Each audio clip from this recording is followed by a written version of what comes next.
Is it worth the hype? Here are 5 things you need to know before you buy the new Merit Uniform Tinted Sunscreen. I posted a first impressions last week, but I've actually started testing it sneakily before that. Oh, almost in a month right now. I like to give these tests 2 weeks. If you're new to the channel, I'm Britt. I have tested thousands of products over the past 8 years. Welcome. So happy to have you here. If you've been here and you're a subscriber, hi, love you. Thanks for being here. Merit had to be on my list. They did send me this product. I was under no obligation to review it. If you're a subscriber, then you know that whether it's PR or I buy it, you're going to get my honest opinion. This is $38. There are currently 15 shades available. 38 is actually a pretty decent price. Honestly, at this point, everything's going up so quickly that it's like a lot. First thing that I want to share with you, what's inside. There's a little bit of drama. Isn't there always with the beauty community? I don't know what that's about. The ingredients here. So this is actually silicone free, which is shocking because it is so silky, so creamy to the touch. I'm a texture person with products. I love it. There's a lot of emollients in here. You can see the rest of it on the scorecard. That is the foundation of every product review. I will have a link to that and anything else that I talk about today. I'm going to remove what I currently have on. This is a cream foundation that I'm currently testing with some other stuff, but I will link to everything that's on my face because I never do that. Finally using my brain to give you guys that information. This claims to be 100% mineral sunscreen. There's something in here called butyloctyl salicylate. Did I do it? I feel like I got close. You can see me apply it on my forehead in the demo back on the site, by the way. Some people are like weird about that. The drama. This is marketed as a 100% mineral sunscreen. That is a synthetic ingredient. So people are up in arms about a couple of things. The brand clearly states that is 100% mineral sunscreen comes from the zinc oxide in here, which is at 15%, a little bit higher than 15%.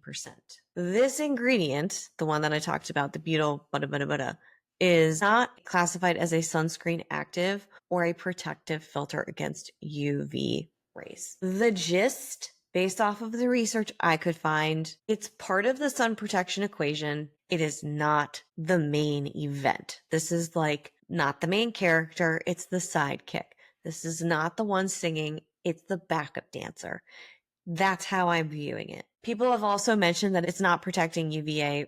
It's more about UVB. That is correct from what I have learned. That it's not supposed to protect from UVA, and it can be a booster of the sunscreen you already have on. There's a lot of thoughts here that the brands are using this as a loophole to get you to buy something for all mineral when it's not all mineral. I feel like it's confusing. I think maybe the brand has an opportunity here to specify it. I think they would actually build trust with the consumers that are really looking at this. I don't feel like this is nefarious from the brand. I really don't get that. Maybe they're riding the coattails of the mineral sunscreen verbiage. Maybe.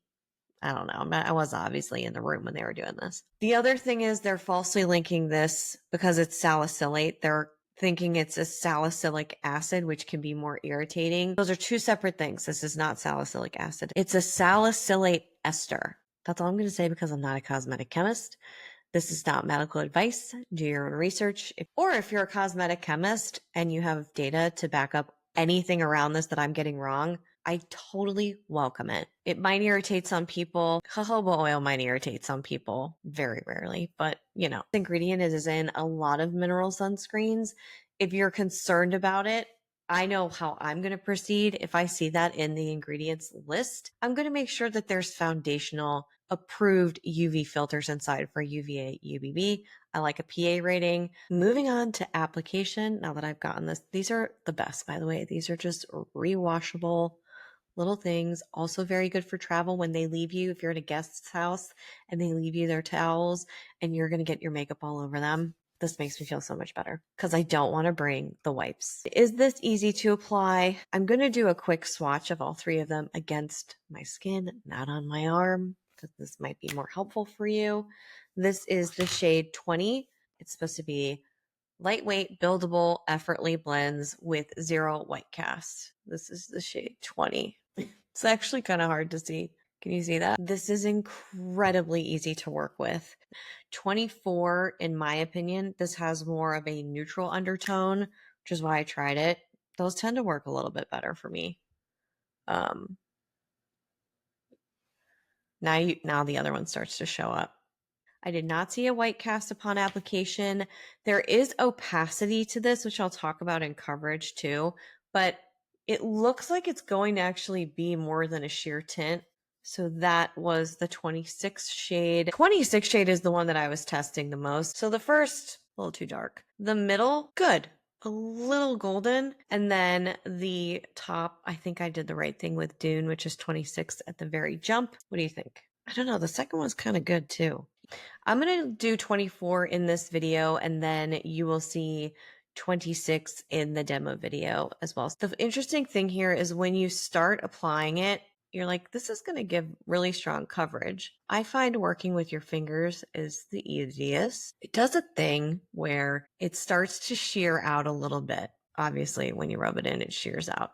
You can still see the coverage, but it shears out. And then something kind of crazy happens. It starts to adapt a little bit to my skin. I see more coverage after maybe a minute. So you can see the difference between the two. I found the application to be one of the easiest out there. There's a little bit of a makeup-y scent, like a not any, vanilla or anything like that, but it smells like makeup. You can use a brush if you want to. With sun protection, I tend to not use a brush because you actually want a pea to a dime size amount here.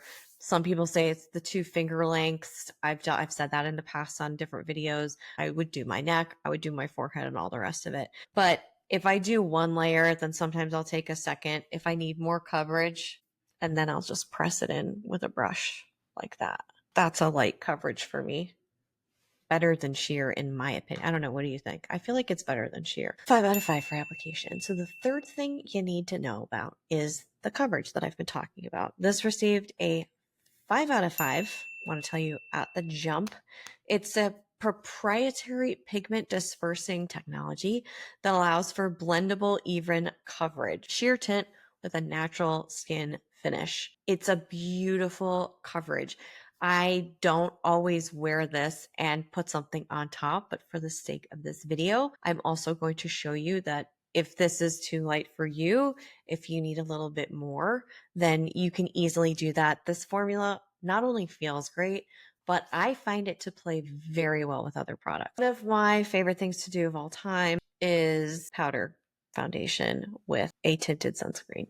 You want light coverage, but you don't want a ton of shine. I already said it got a 5 out of 5. It outperforms on the claim. There's not much else I can say. I just really feel like the coverage and the texture are standing out so far. So the fourth thing that I want you to know about is the finish. It claims to have fine natural powders that help smooth and blur the look of skin. I'm not going to say it's like the most blurring. This is the Jane Iredale powder foundation. You haven't seen that in a hot minute. I know. Let's apply that on this side. Yeah. That'll get the shine down for you without looking really heavy or cakey. It has this glow. It's luminous. It's not dewy. It doesn't feel heavy. That's the other thing. The touch test, I feel moisture but dry. Really cool. I don't know what this sorcery is, but I really like it. So yeah, it gives this luminous glow. That glow is probably going to do a little bit of the blurring. That's kind of what I was getting at. It kind of bounces light, tricks the eye a little bit. I wouldn't buy it for pore blurring necessarily, but meh. Still, the finish is beautiful. Skin looks like skin. It's very natural looking, and it got a 5 out of 5 there too. It's doing really well. Really well. The wear test and sun test. So I'm going to do a little bit of liquid foundation on the other side. This is from Toops & Co. I'm getting the With Simplicity version of it because it's cheaper and it's the exact same formula. Powder. And then if I wanted to add a liquid on top, it doesn't get too glowy. It doesn't feel heavy. Gives a little bit more coverage. Look at how blurry that is though. Depends on what kind of look you want. You know what I mean? I barely have to look in the mirror when I do this. It's a team player. SPF 45 is in here. There is that booster, the one that caused all the hoopla. On direct sun days, I was fine. I was out in the sun actually. Yay me. It's so hot and humid here, so I don't do that often. But anyway, I was out in the sun.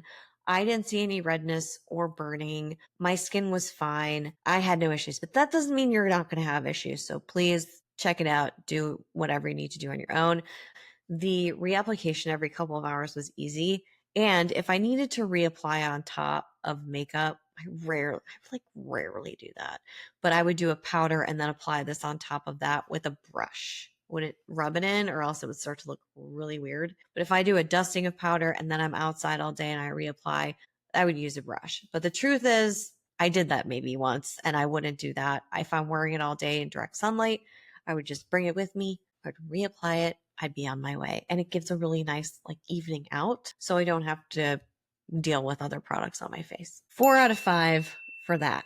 And the wear test, if you're just wearing it as a base complexion, which I do kind of a lot now, it performed really well. It didn't get oilier throughout the day. It didn't get sticky. It didn't start budging and smudging and look not so fresh. There was no readiness. Like, what else can I say? It just did a really good job. So 19 out of 20, really good score. I have something called the Style Shaker Eco Impact Score. This tells you who you're buying from. Do they care about the planet? And are they communicating that? Because they might be doing stuff for sustainability, but they're not even putting it on the product page. And we don't know how to recycle. We don't know ingredient sourcing, ethical sourcing, all that stuff. So you can see that back on the website as well. They need a little work. There's not a lot of information out there. I have reached out to the brand. I haven't heard back yet. I'm sure they'll get back to me. It was maybe a couple days ago, and they usually do respond. Some brands do not. You will hear me talk about it if they don't. This is probably net new plastic, not my favorite thing in the world, but I just don't have clarity. I need transparency there. So they need to step it up a bit. There is a product that I compared this directly to. We'll just do a really quick side by side and wrap her up. Is it worth it?